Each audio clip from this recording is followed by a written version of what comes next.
प्रदेश में अपनी तरह का पहला प्रयोग फेसबुक लाइव पर किसानों से हुआ सीधा संवाद।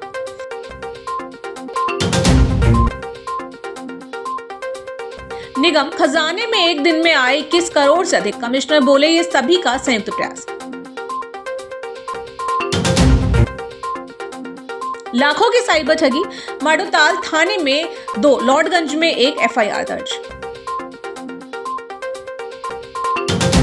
फेसबुक लाइव के माध्यम से किसानों से सीधे संवाद करने के जबलपुर जिले में किए गए अनूठे प्रयोग को अच्छी कामयाबी मिली। कलेक्टर राघवेंद्र सिंह की पहल पर ई टोकन एवं उर्वरक वितरण प्रणाली को लेकर हुए संवाद के इस कार्यक्रम में किसानों ने खुलकर अधिकारियों के सामने अपनी बात रखी। प्रदेश में अपनी तरह के संभवतः इस पहले प्रयोग में किसानों ने ई टोकन से उर्वरक प्राप्त करने में आ रही कठिनाइयां बताई और उनका समाधान भी पाया। फेसबुक लाइव के दौरान कई किसानों ने राज्य शासन द्वारा जबलपुर जिले में पायलट प्रोजेक्ट के तौर पर शुरू की उर्वरक वितरण प्रणाली की इस व्यवस्था को पारदर्शी बताया और न केवल इसकी सराहना की बल्कि इसे पूरे प्रदेश में लागू करने का सुझाव भी दिया। बेसिकली जो भी समस्याएं आती हैं, खाद को लेके एक नया सिस्टम लागू किया गया है अपना ई टोकन वाला, और अपने जिले में अक्टूबर महीने से ई टोकन का काम चल रहा है और उसको लेके जो भी प्रतिक्रियाएं रही हैं, जो भी किसानों की समस्याएं रही हैं, उस पर लगातार जो हम लोगों ने ये पत्राचार करके और फिर उसको इम्प्रूव कराया सिस्टम को।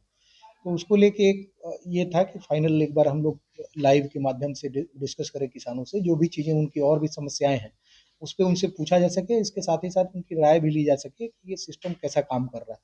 तो इसमें सभी किसानों का मतलब एक स्वर से कहना था ये बहुत अच्छा सिस्टम है, इससे मतलब पूरी पारदर्शिता आई है और मतलब एक जो आपाधापी थी वो काफ़ी हद तक कंट्रोल हो गई है। तो उसको लेके फेसबुक लाइव किया गया था, जिसको लेके बहुत ही उत्साहजनक परिणाम आए थे सामने। तो फिर दूसरा जो है अभी उपार्जन का सीजन चल रहा है, तो उपार्जन के लिए फिर जैसे आज रखा गया है फेसबुक लाइव 4 बजे से, उसमें उपार्जन से संबंधित जो भी अधिकारी हैं वो बैठेंगे और जो किसान जुड़ेंगे उनकी समस्याओं का मतलब जो भी उनका सकारात्मक निदान हो सकता है उसके सुझाव वो फेसबुक लाइव पे ही। स्पीड पोस्ट हब में जबलपुर को किया गया डाउनग्रेड। प्रदेश के राष्ट्रीय स्पीड पोस्ट हब्स में ग्वालियर सबसे छोटा, फिर भी उसे डाउनग्रेड नहीं किया गया। उल्टे सबसे पुराना तथा बड़ा हब जबलपुर को ही डाउनग्रेड कर निचले श्रेणी में डाल दिया गया। ये जबलपुर के साथ धोखा तथा अन्याय है। जबलपुर को राष्ट्रीय स्पीड पोस्ट हब से डाउनग्रेड करने से यहां से निकली स्पीड पोस्ट की डाक अपने गंतव्य पर नॉर्मल डाक पहुंचने के समान समय 6 दिनों में पहुंचेगी। फिर भी उपभोक्ताओं से स्पीड पोस्ट का ज्यादा शुल्क वसूला जा रहा है। ये उपभोक्ताओं के साथ धोखा है और उनका उपभोक्ता संरक्षण कानून का उल्लंघन है। इस अन्याय के खिलाफ नागरिक उपभोक्ता मार्गदर्शक मंच, भारतीय वरिष्ठ नागरिक संघ, सीनियर सिटीजन वेलफेयर एसोसिएशन, महिला समिति, मानव अधिकार क्रांति संगठन तथा पेंशनर समाज ने सोमवार को घंटाघर के पास प्रदर्शन कर एक ज्ञापन केंद्रीय संचार मंत्री को जिला प्रशासन के माध्यम से भेजा। मध्य प्रदेश में राष्ट्रीय पोस्टल हब 4 है, इंदौर, भोपाल, जबलपुर और ग्वालियर। लेकिन केंद्र सरकार ने जबलपुर के साथ अन्याय किया है और 4 में से अकेले जबलपुर को डाउनग्रेड कर दिया है। नतीजा ये हुआ है कि आज जो स्पीड पोस्ट जो है, जो 2 दिन के बाद 1 दिन के बाद मिलती थी, अब वो स्पीड पोस्ट आप लगभग 6 या 7 दिन के बाद मिलने शुरू हो जाएगी। ये जबलपुर के साथ अन्याय है। और ऐसा क्या है कि अकेले जबलपुर को उन्होंने अलग कर दिया है? क्या जबलपुर को स्पीड पोस्ट के लायक नहीं समझती क्या? नगर निगम महापौर जगत बहादुर सिंह अन्नू और निगमायुक्त राम प्रकाश अहिरवार की परिणोमुखी कार्यशैली की वजह से साल की अंतिम लोक अदालत में एक दिन में बकाया करों की 21 करोड़ 33 लाख की राशि नगर निगम के खजाने में आई। ये निगम के इतिहास का एक कीर्तिमान है। इसको लेकर निगमायुक्त ने कहा कि ये सभी के संयुक्त प्रयासों से संभव हो पाया है। जो हम लोगों ने पूरे नगर निगम की टीम ने पूरी प्लानिंग की, इसकी विस्तृत प्लानिंग की, एडिशनल कमिश्नर, डिप्टी कमिश्नर और बाकी जितने हमारा ऑफिसर्स हैं सभी ने पूरा एक टीम के साथ में इसमें काम किया। इसमें हमारे माननीय महापौर जी भी पूरे लगे, हमारे MIC के सभी सदस्य हैं वो भी इसमें लगे, जो वार्ड वाइज जो पार्षदगण हैं वो भी इसमें लगे और पूरा नगर निगम में टॉप से लेके और नीचे तक जितना हमारा स्टाफ है सब ने एक सूत्रीय काम उसमें किया। और उस दिन हमारे पूरे जोन कार्यालय खुले रहे।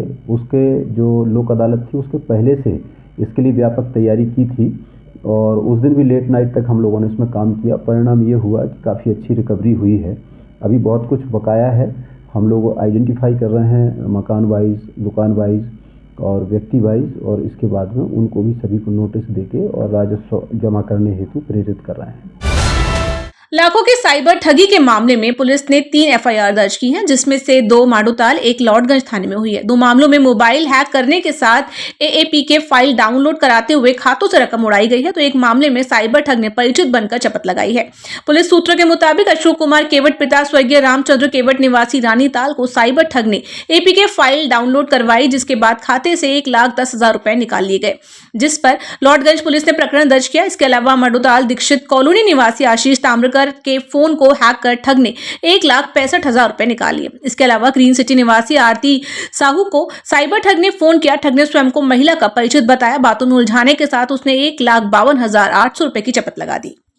इंक्वायरी भी अधिक साहब हमारा खाता ब्लॉक हो गया। अभी एक दमन दीव गुजरात का है, वो संबंधित कोर्ट जाएगा, कोर्ट से ऑर्डर करेगा। पढ़ी करने के लिए तो हम तैयार हैं, पर किसको करें? समस्या ये है लगातार जबलपुर पुलिस के द्वारा साइबर जागरूकता फैलाई जाती है। इसके बाद भी कुछ लोग साइबर ठगों के चपेट में आ जाते हैं। इसी तारतम्य में मड़ोताल थाने में एक आशीष ताम्रकार ने उपस्थित होकर बताया कि उसका फोन हैक कर किसी अज्ञात साइबर ठग ने लगभग 1,65,000 रुपए अपने अकाउंट में ट्रांसफर कर लिए। और एक और आवेदिका आरती साहू आई थी, उसका कहना है कि परिचित बनकर उसने झांसे में देकर लगभग 1,53,000 रुपए अपने खाते में उसने ट्रांसफर करा लिए। इन दोनों मामलों पर थाना मड़ोताल में अपराध दर्ज कर लिया गया है और साइबर ठग की तलाश की जा रही है। साथ ही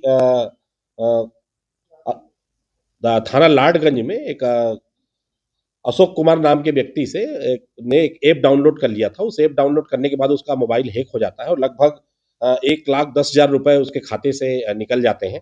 इसकी सूचना जब थाना लाडगंज में देते हैं तो एक मोबाइल जो साइबर ठग है उस पर हम एफआईआर दर्ज कर लिए हैं। सभी मामलों की निगरानी साइबर पुलिस के द्वारा की जा रही है और इसमें जल्द ही साइबर ठग तक हम पहुंच जाएंगे। धन उपार्जन व्यवस्था से बिचौलियों और व्यापारियों को दूर रखने कलेक्टर राघवेंद्र सिंह के निर्देशानुसार की जा रही कार्यवाही के तहत जिले की पाटन तहसील में गत दिवस 2 अलग अलग स्थानों में की गई कार्यवाही में अवैध रूप से संग्रहित 3,440 क्विंटल धान को जब्त किया गया है। पाटन का मैटर है, आप लोगों को भी सभी को पता है कि कलेक्टर महोदय के निर्देश हैं कि जो किसान बंधु हैं, किसान को ही धान उपार्जन का सीधा लाभ किसान को मिलना चाहिए।